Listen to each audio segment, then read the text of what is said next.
All right, I'll go ahead. Father, we just thank you for today. We thank you for this chance to come together and continue to meet at school and learn about your creation. We just ask that you bless each of these students, help them make the most of these opportunities, watch over our sports teams, our baseball team as they compete, help them perform their best, but also protect them from injury. And a special blessing over our seniors as they make those final choices on colleges over the next week or two. We pray all this in your son's name. Amen. All right, so we have a speaker today. I'm going to hand things over so she can have the time available, but I encourage, if you've got questions, ask during the presentation. Don't hesitate, chime in there. She'll have a few questions to ask you, so speak up and answer anything you may hear on that front or any that you may know. So let me go ahead, hand things over to Mrs. Brauns, and we'll go from there. Linda, it's all yours. Yay. Thanks, everybody. Thanks for the opportunity. And, let me set it up so you can share. I'm sorry. Thanks. That's all right. Yeah, and a little apology. So prior to the last class, the last Zoom meeting I was in was for my son. My son's a junior in high school as well. And our last meeting was his lacrosse parents meeting. And people mispronounce our last name. It's pronounced Brauns. And as a result, now he has a nickname on the team as Buns, which is why it still says Buns. And I didn't have time to change it before jumping on. So apologies for that. It's all good. Anyway, so yeah, let me share. I am on to. Make sure you leave your videos on during the presentation. It's a lot easier for presenters when they can see you. Yeah, let me chill out from this. All right. Oh, and then I had to swap this, right? Yes, there you go. All good there. Look at these adorable college graduates here. Yeah, so Mr. Riley asked me to come. We met when we were studying electrical engineering at Purdue, undue perversity, best university in the Midwest. Well, I don't know if I can say that anymore now that I'm paying tuition to Michigan. My daughter goes to Michigan. So today's all about me. He said I could have a half an hour-ish, a little over, to basically toot my own horn. So that's what I'm going to do today. Talk to you about my engineering journey, how I got where I am, what I do, what I have done. Talk a little about engineering overall. And if you have questions, I may potentially have answers for you.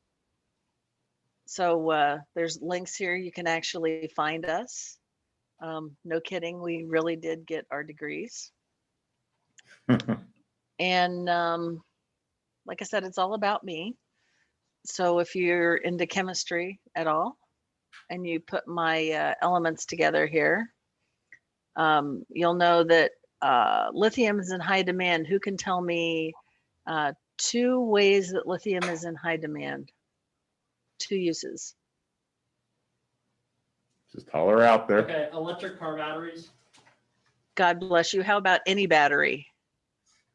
Just about, right? Electric cars, cell phones. Oh, actually, I've got a really cool, let me see real quick here. The other class didn't get this. So this is going to be just for you guys, not that one. Looking for the other cell phone. I've got another cell phone on my desk.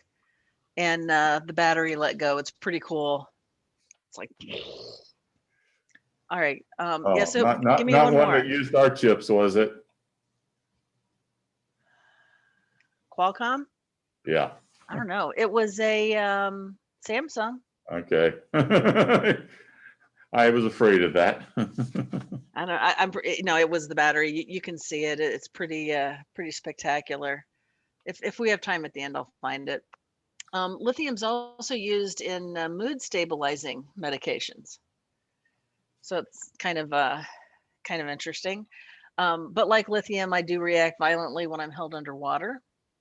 I have a long half-life like lutetium. And by way of paradox, lithium is the least dense of the metals, and bromine is one of the most dense. So I am both not dense and very heavy. So there you go. That's my idea of humor. I know, I'm old.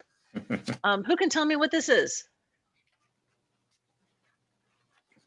Car starter. Give her, do you have a piece of candy you can throw at her? I heard car starter. That was Spencer. Spencer, I'm so sorry. I can't, this mic, to me, everybody sounds feminine. And I apologize for that. It looks different. So yeah, excellent. That's a car starter. So I started my engineering career as a co-op student with Delco Remy, and automotive starters figured prominently in several of my assignments. You might look at that and go, gosh, that's not sexy at all. That's not really cool at all. But when you really get into it and you understand how it works and some of the problems that come about, that's what makes a lot of the engineering role really interesting. So in this particular case, my second job, this was related to starters, was looking at how we had a new Corvette, and we had been seeing starter failures, and there was a suspicion that the way that water was being splashed up on the starter was contributing to this issue. So that was one of the things that I got to work on as a co-op student, which was pretty cool. But then at the same time, I was also taking flying lessons, very into aircraft at the time. Who can tell me what this is? Plane. What was that? F-15. F-16, is that what I heard? I think you got a couple 15s. F-16 Fighting Falcon, made by General Dynamics. That's pretty exciting, isn't it? Yeah. Well, I want to be completely honest with you. I had nothing to do with the design of the airplane. But what I did work on, I was a reliability engineer that worked on the automatic test equipment for the avionics in that airplane. So when the when the plane came in, if there was a problem with anything from a radio to a power generation unit, one of these racks of test equipment would be used to diagnose what the problems were and fix it. And so that was kind of interesting, very different from starter motors. But one of the interesting things when I was doing this assignment, I learned something about myself that was pretty important. And I learned that I could understand complex technical concepts, and I could explain them to other people. So working for a defense contractor, the way that we survived was the government would say, hey, I need a new, whatchamacallit system. And then the defense contractors would take this request for quote and make proposals about how they would develop the next generation whatchamacallit system. And I found that I had a knack for that. So when the Army said, hey, we're going to replace our tactical radios, VHF radios, I got to be part of that team doing the bid and proposal and eventually the startup of the manufacturing plant that this is an example of the man pack. So this is the smallest configuration of this family of radios. And then right before I left GD, I worked with actually some other engineers that we would hang out and shoot pool after work. And we came up with a kind of a neat, I'll just say a neat feature related to positioning. that at the time had not been done before. Now today it's in everybody's cell phone, right? GPS location. But we came up with some neat things that we could do during frequency hopping and spread spectrum operation that nobody had done before. So it was pretty cool. And I was starting, to think about, other jobs when I got a phone call from some people I knew at GM who said, "Hey, Linda, we're going to mass produce an electric vehicle. Don't tell anybody." So I said, "I'm in."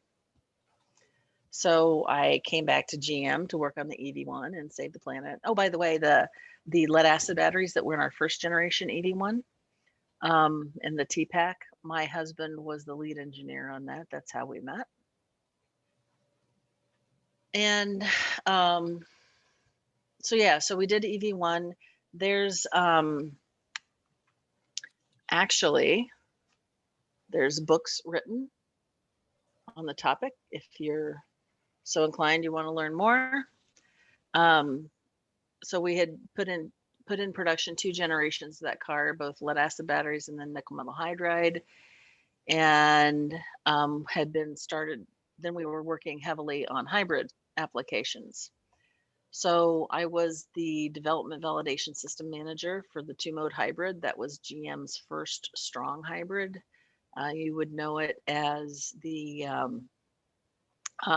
it was released in the Chevy Tahoe. And they're still driving around today. After that, I was the global engineering process leader for GM for all of our powertrain content. So I owned the process by which we developed engines, transmissions, control systems, calibrated them, validated, certified, etc.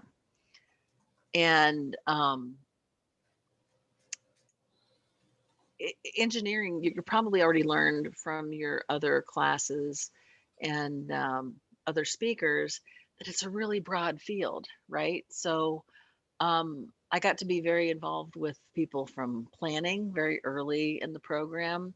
I worked with people in finance, purchasing, manufacturing engineering, supplier quality engineering, quality systems, all the different disciplines in manufacturing, right down to containerization, right? How do you design the containers and the racks that protect the parts that get them from the supplier to the manufacturing plant?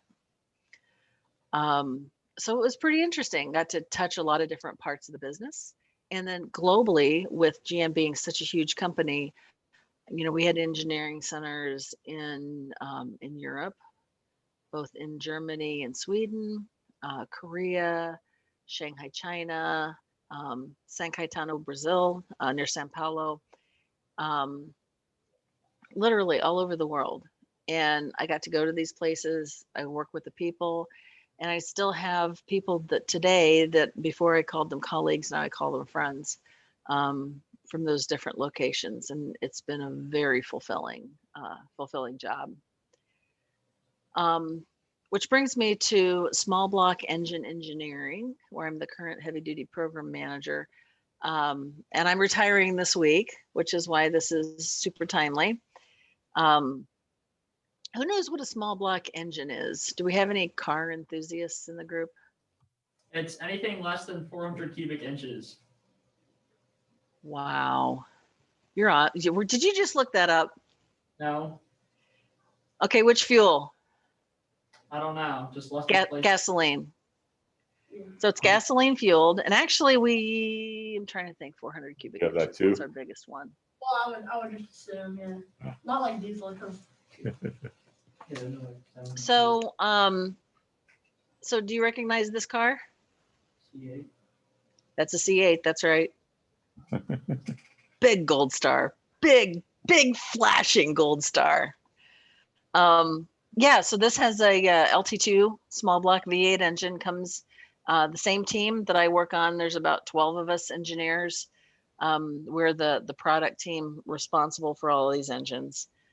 There's probably thinking 12 to 15 different production options. So different engines that we actually release to production for different products. And the LT2 that's in the C8 is one of them.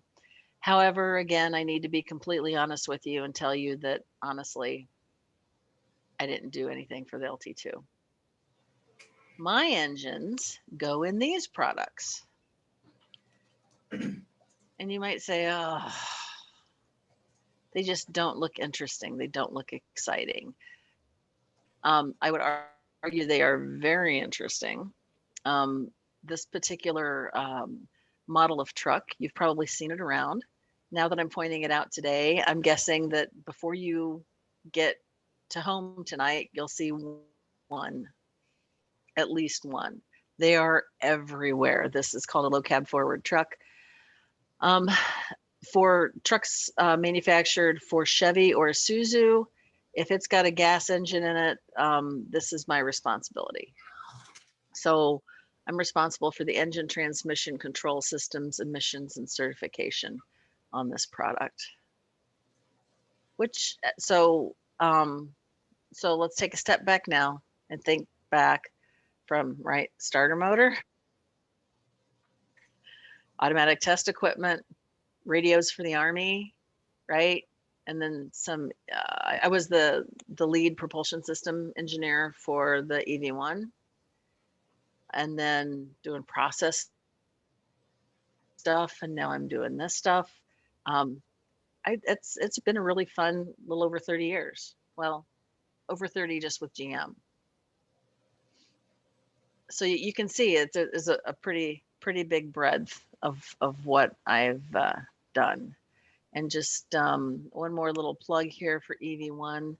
I love my small block team that I'm part of right now. Outstanding, amazingly smart people, amazingly smart. But still, this has been the most fun doing the EV1 work. This was the annual report from 1995, the first time GM ever featured a product on it. So it's a good thing. So any questions about that? Because I'm going to kind of jump to just more talking about engineering overall. I had a question on what exactly the EV1 is.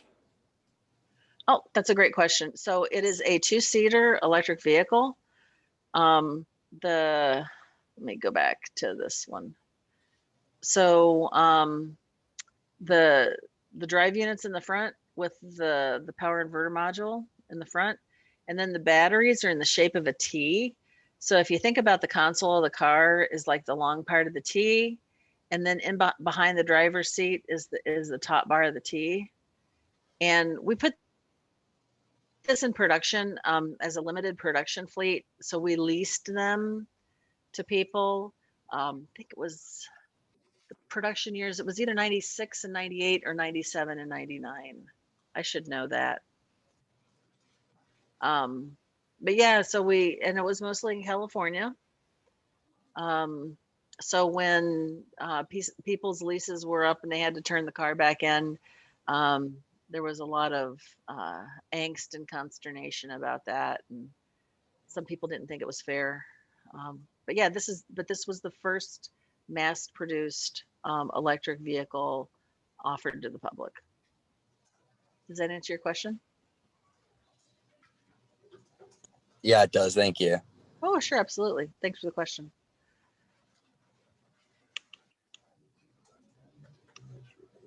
So talk a little bit about kind of engineering more generically. So this is not all about me. I just wanted to share some thoughts about engineering overall. And probably the first thing is the fact that it's not one thing, right? One thing that most engineering has in common is it's about solving problems. So if you went to, and again, I'll use an automotive example. This is just an old slide from an old training deck. But if you went to an automotive engineer of some sort and said, hey, design me the perfect car, you would get different opinions and different perspectives based on people's you can use the word prejudices, but based on where they're coming from, right? Their starting point. So like the arrow guy, right? He's going to want something that's very much teardrop shaped, right? Very aerodynamic and sleek. Body guys generally go for keep it simple. The chassis guy is going to want to isolate any inputs from the road to the driver. So he's going to want a very, very simple, you know, connection here and minimize his inputs. Finance is going to want it as cheap as possible. Mass guys are going to want it as light as possible. Safety, you know, they're going to put a cage around the thing. And then the structural guys, they want to make it like a tank, right? Powertrain, we want to blow it, right? We want it maximum ram air pressure, and we're gonna put a blower on the exhaust as well to increase the horsepower. You know, paint wants everything. Manufacturing wants it to be really, really simple to assemble. So you get the idea, right? Everybody's going to want something different. As engineers, again, we're about solving problems as they come up and then balancing those solutions, right? So I might have the best emissions vehicle, but if I have a ridiculously expensive chemical factory on board to neutralize any emissions, then it just doesn't play as a practical solution. So problem solving and balance. I would say there's some things that the best engineers all have in common. And you might say this about almost any occupation, right? The best engineers, the best accountants, the best teachers. Some things that they have in common. The first one is I can't stress enough how important integrity is. So your word is your bond, and once you, if you're ever known to misspeak or to lie, flat out lie, it's really, really difficult to regain that trust. So in our business, we hold integrity sacred, and we treat each other like they have the same value. Collaborating and working well in teams. Again, like I mentioned before, my co-op experience, if you have an opportunity to get any kind of work experience where you can work in a team, so it's important to learn how to work for a manager, for a boss, and with other people. The best engineers know how to do that, and they know how to collaborate. So when you're in school, right, your work is mostly your own, right? You're going to get a grade on a test based on what you have demonstrated that you know. In the workplace, it's not so much that way, right?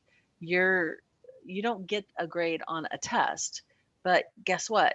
You have a product that is going to pass or fail its validation based on how well you worked within your team to solve problems on that particular product.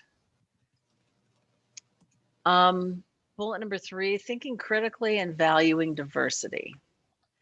So I want to talk about diversity first. So diversity is not just the men and women on your team.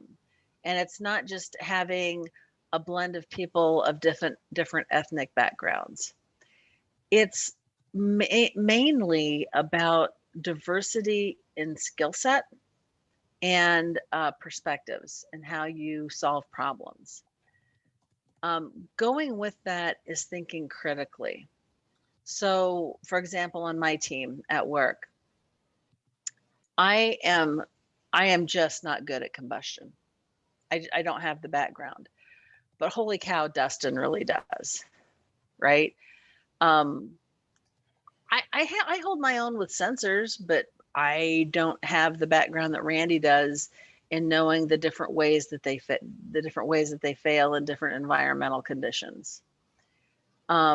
Similarly, those guys don't understand heavy duty emissions the way that I do. and why we have to engineer catalytic converters a particular way for the heavy duty space.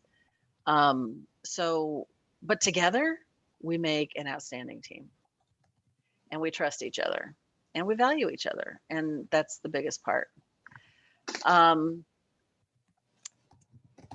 So that's super important. Bullet number 4, you could argue should be first, and that's putting the safety and the customer first. So all of this, balancing that we do, between, enough torque from the engine, or, trying to restrict emissions, or making it light, or making it inexpensive.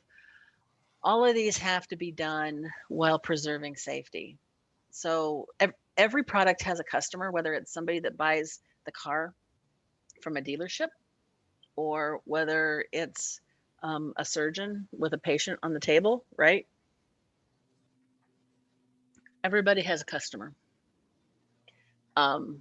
So putting the safety of the customer and public first, and meeting the customer's needs is just, it's almost the most important thing. I would put it right behind integrity. And then the 5th thing that the very best engineers do is they never give up. So I've tackled a number of really difficult problems over my career, most recently the last few years. And these were, wow, really difficult problems. I did not solve them by myself. Sometimes you have to work on something and then put it aside for a day, put it aside and go get some help, get somebody else's perspective. That's one of the other things they say about engineers, right? Is that we are introverts and we are socially awkward. And for a lot of engineers I know, that's really true. I married one of them. But for the most part, we all reach out when we need that extra perspective, because we know that none of us, very few of us solve problems single-handedly, right? And none of us got to where we are single-handedly. So there has to be a point in time where you reach out and get that help, and you just never give up. Now, that said, there are problems that are sometimes unsolvable within your given boundary set.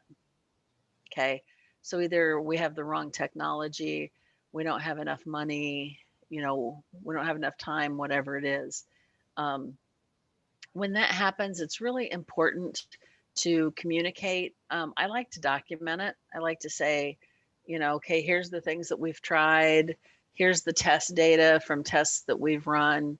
And basically you put a bow on it and say, okay, here it is. You store it.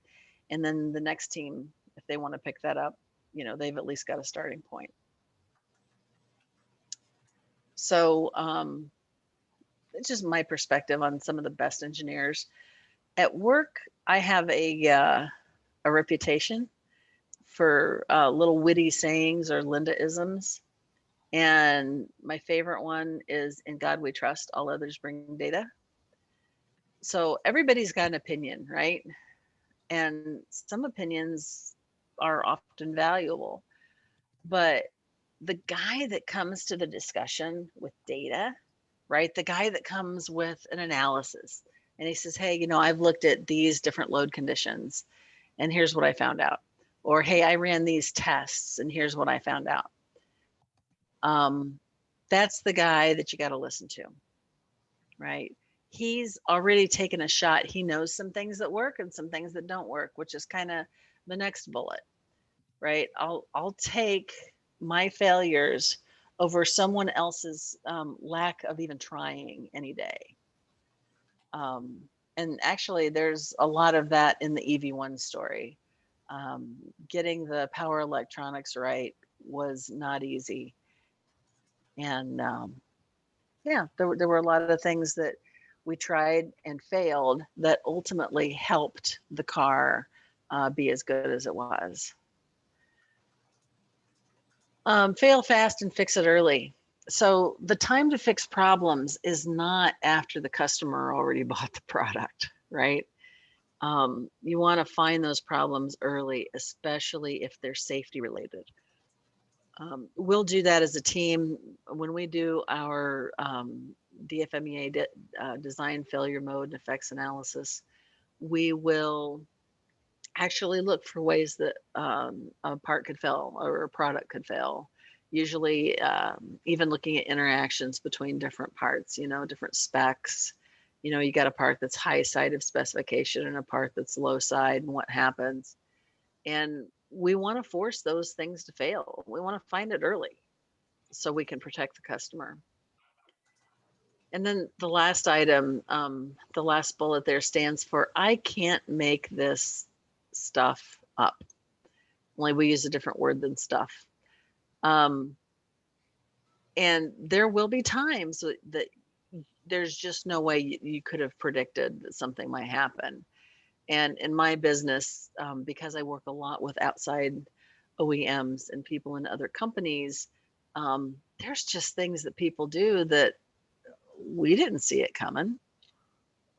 So again, being part of an engineer is helping, figure out what are those problems and how can I solve them. I think I missed one comment I wanted to make on thinking critically. Another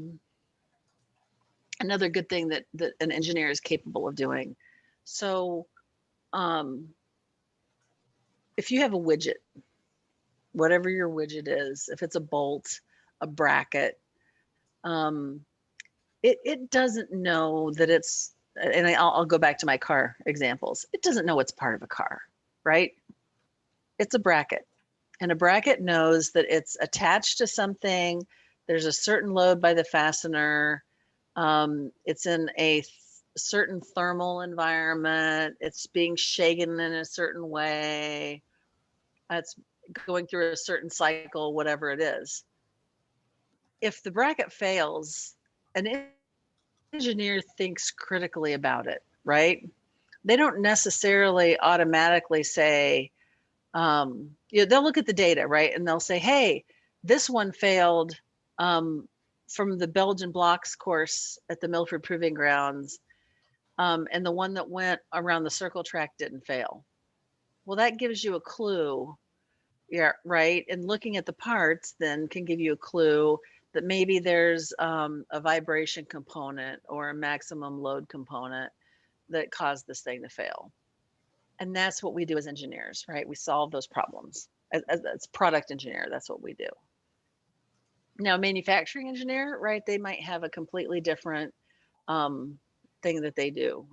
So we'll have situations sometimes in our engine plant where if an operator doesn't get a gasket, lined up a particular way, it can cause a leak situation. So in those cases, one of our things that we do to solve the problem is we'll give them an alignment aid, right? So when they assemble that gasket, then they can put the head casting on and tighten it down with this alignment aid holding the gasket in place. So that kind of stuff. It's good. Any questions so far on any of this stuff? How much time have I got left, Mr. Riley? About 8 minutes. So a good time for closing thoughts? Yes. My opinion, engineering is an excellent career choice. You might all end up being engineers. Only a few of you might be. These classes that you might be taking in your college career, maybe it's the path to an engineering job, maybe it's not, right? Maybe it's a stepping stone to even more study. Jim and I knew guys in college that we called them professional students, right? They just never seemed to graduate. They were always there taking more and more classes.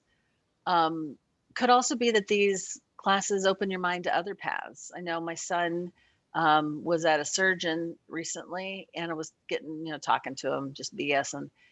And he says, "Oh, you're an engineer." He says, "You know, I did chemi my junior year. I just decided I couldn't take it anymore. Too much math." So he bailed after 3 years of engineering and went to med school. Yeah, whatever. The important thing is never give up, right? Keep learning. So my career advice to you is to be open to those new opportunities. Every job has got something to teach you, whether it's a job that you really enjoy or something you really no kidding can't stand. I don't like my boss. You know, the guy that sits next to me is just obnoxious. Whatever it is, learn something from it, whether it's how to grow to resolve those interpersonal issues, learn something about a product, whatever. Unless you want to make that your forever job, chances are you're going to have another one. So learn something from every job that you have. Always keep pushing yourself to learn and stretch and grow. Never give up solving those problems.